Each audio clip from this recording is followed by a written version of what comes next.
பைக்ல வேகமா போனாலும் மெதுவா போனாலும் ஒரே மாதிரி மைலேஜ் கிடைக்குமோ கிடைக்காதோ. ஆனா அல்ட்ரா டியூரா ஃபிளேம்ல அதிக வெப்பத்துல சமைச்சாலும் எத்தனை பர்னர்ல சமைச்சாலும் 70% எரிவாயு சேமிக்கும். வேகமாவும் சமைக்கலாம், காசு மிச்சம். Ultra டியூரா flame. செப்டம்பர் 27ஆம் தேதி கரூரில் நடந்த கூட்டத்தில் தவிக தலைவர் விஜய் பேசினார். கூட்டத்தில் பங்கேற்க வந்த 41 பேர் உயிரிழந்தனர். இது தொடர்பாக தவிக பொதுச் செயலர் ஆனந்த், இணை பொதுச் செயலாளர் நிர்மல்குமார் உள்ளிட்டோர் மீது போலீசார் வழக்கு தொடர்ந்தனர். சமூக வலைதளத்தில் தெரிவித்த சர்ச்சை கருத்துக்காக கட்சியின் தேர்தல் பிரச்சார மேலாண்மை பொதுச் செயலாளர் ஆதவ் அர்ஜுனா மீதும் வழக்கு தொடரப்பட்டது.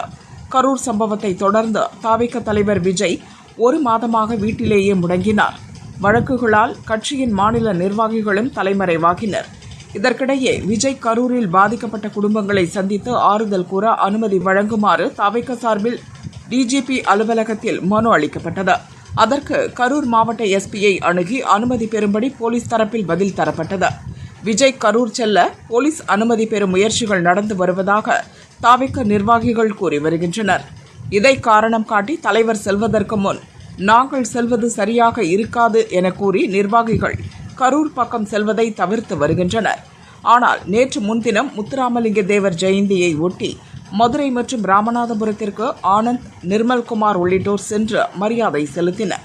கரூர் செல்ல போலீஸ் அனுமதி தேவையில்லை என தமிழக பாரதிய ஜனதா முன்னாள் தலைவர் அண்ணாமலை உள்ளிட்டோர் விஜய்க்கு ஆலோசனை வழங்கினர்.